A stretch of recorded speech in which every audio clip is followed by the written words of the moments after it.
Okay, so the graph is about selling a vehicle, correct? And it's in a used vehicle and it's in thousands. So the question asks, according to the graph, how many dollars was the car sold for?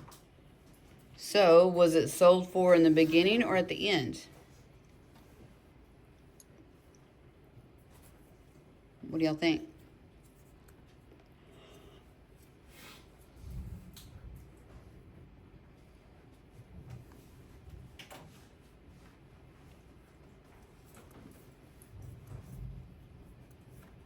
What's your guess?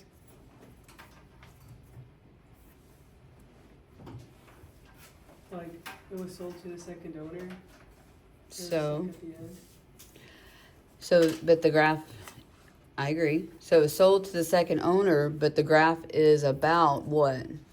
So the consumer organization tracking values, the average value in thousands. The graph below, where X represents the year since the car was sold to the second owner. So since the graph is about the car being sold to the second owner, then it had to have sold for the Y value, the Y-intercept. So then it's going to be this value here, which is at what? Thousands. Say it again, I'm sorry. Thousands. It's in thousands, so how many? 8,000. 8. There you go. 8,000.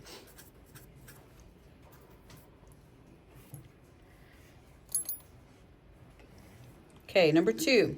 The population of a town is 4,418. The population is expected to decrease. So, remember on exponential, we have y equals a times b raised to the x. So your a is your initial value.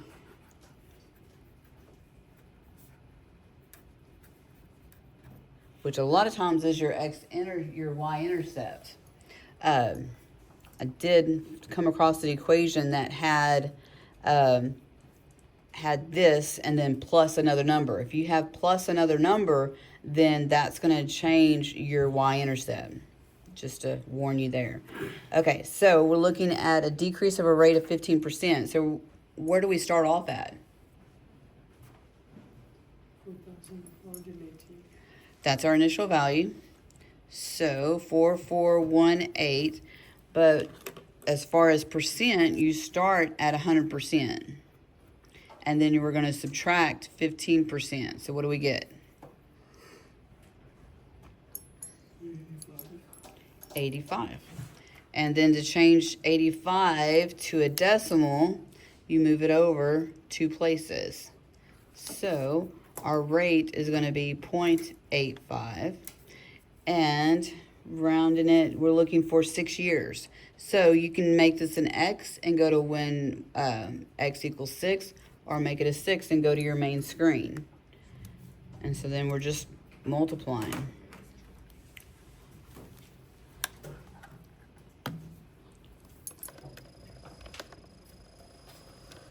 So 4418, oops. You can do times or parentheses, up to you. 0.85 raised to the 6. And then make sure you read what you need to round it to. So to the nearest whole number. And so that's 1,666. The 2 is not going to make it increase. And that's 1,666 what? Population, people.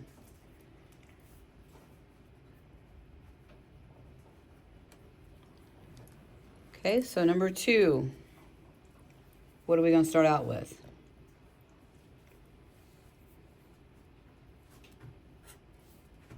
Girls?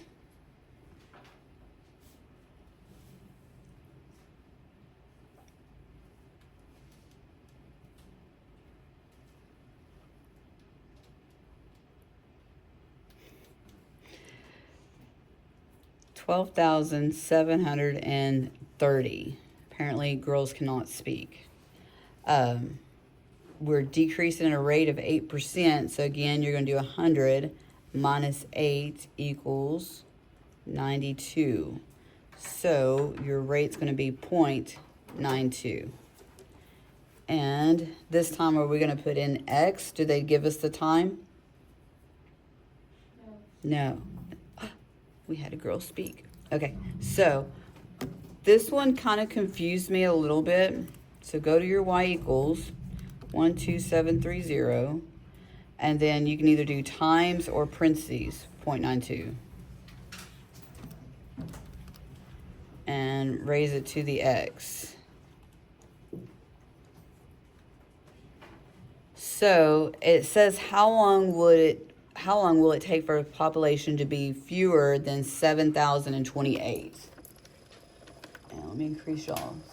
Let's see my calculator. Okay. So for me, when I looked at the table, I'm at 50. Start at 0. My first thought was, well, 7 years, it's more than 7,000. So then I would want to put 8. But it's asking for the nearest year. So that's the other kicker.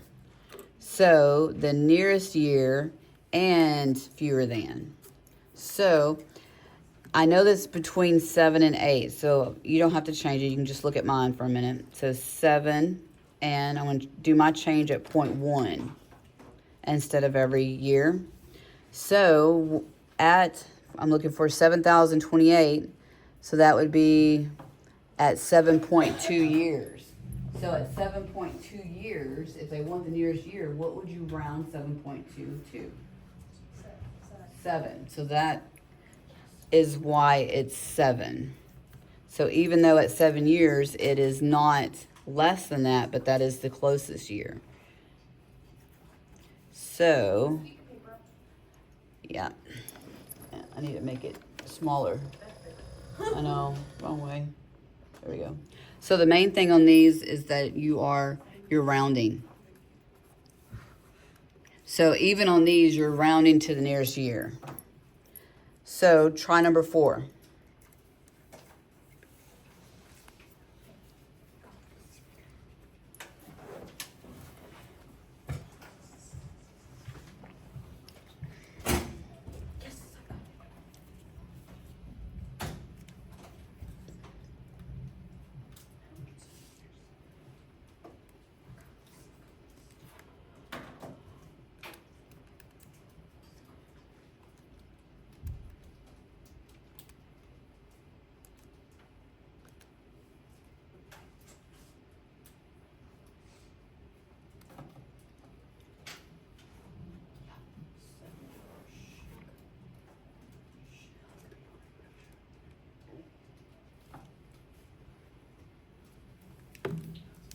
So you started off with 1858, and anybody want to share what they put in for the rate?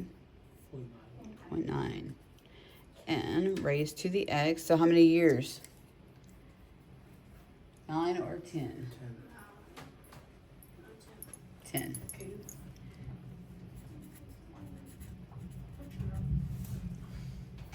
Questions?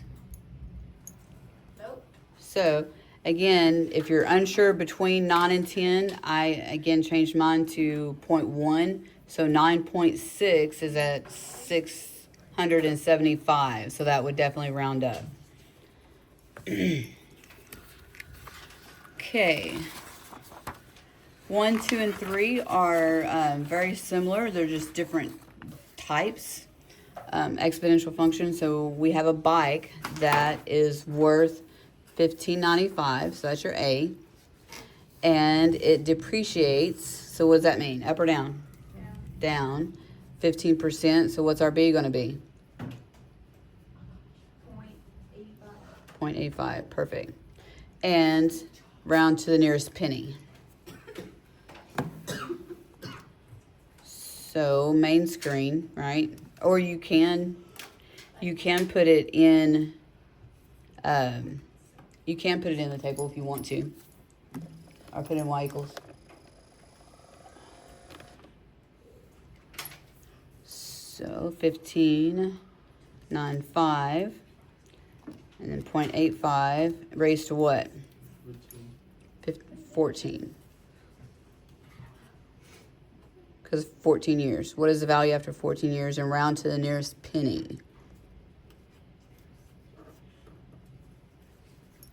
Does everybody know how to raise a number to anything? Yeah. Right. So, it not worth a whole lot, is it? No. So, did trends always stay the same? No. No. So, vehicles depreciate. When do they always depreciate?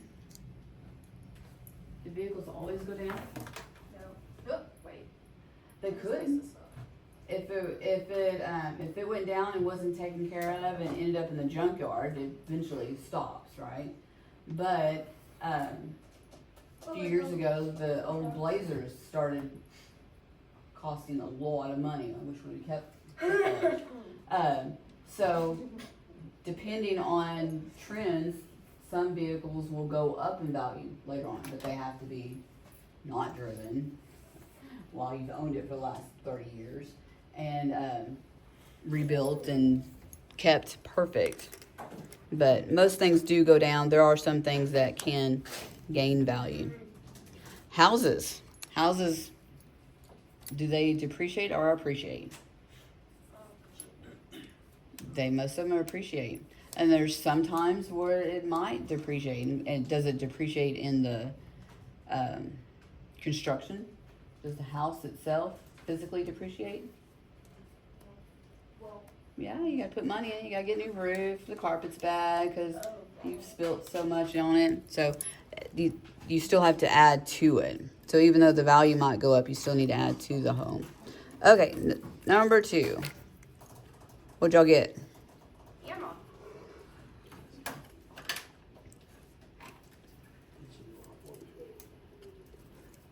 And of course, the nearest penny is 2 decimal places. 11%. What's our rate? 0.89. Very good. And after 10 years.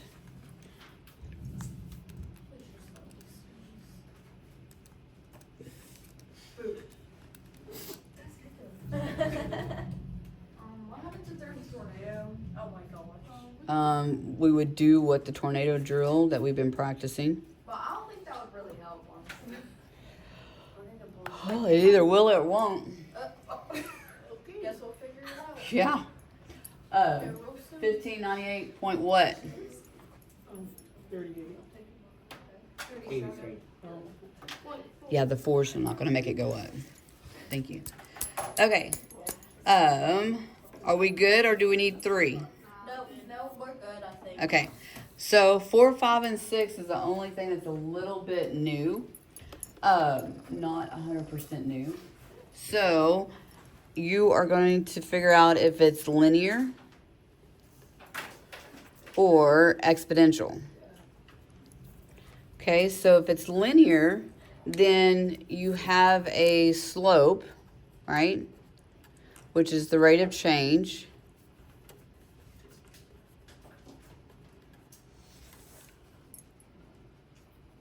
Which is going to be constant. So, from 0 to 1, 1 to 2, 2 to 3, that change is all 1. So that's constant. What's the change from 0 to 4? 4. 4 to 8? 4. 8 to 12 is 4. So that is constant. So therefore, our equation would be y equals, what's our slope? 4. Because it's 4 over 1. 4, and I put 2 4s. 4, and then x, and what's our y-intercept? 0. Okay, so the first one is linear. Now the second one, our change to the left is 1 again. So and 8 minus 2 is 6, but is 6 plus 8 32? No. So what can we multiply? 2 times what is 8? 4. And 8 times 4 is 32. And 4 times 32 happens to be 128. So we have y equals, our starting point is going to be when x equals 0. So our starting point is what? 2. 2. And our change is 4, because we're multiplying times 4 raised to the x.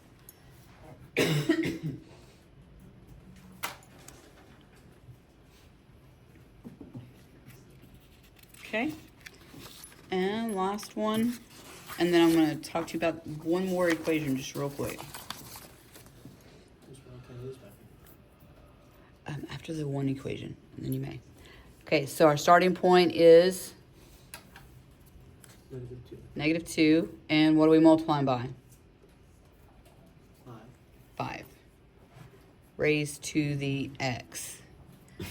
Okay, so real quick, let's do, so y, put in y equals 2 times 3 raised to the x plus 2. So on all these others, your y-intercept is this a. But if you have a number added to it, how does it change it? So 2 times 3, 2 times 3 raised to the x plus 2. And delete, move it down, plus 2.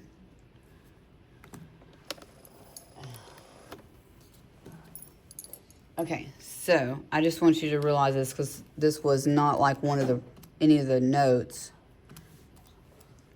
And so the y-intercept is 4 because when x is 0, then the number that's raised to x goes to 1 because anything to 0. So that goes to 1, and then you end up with just 2 plus 2. So only time that is your y-intercept is when there's nothing added or subtracted to it. And that is it.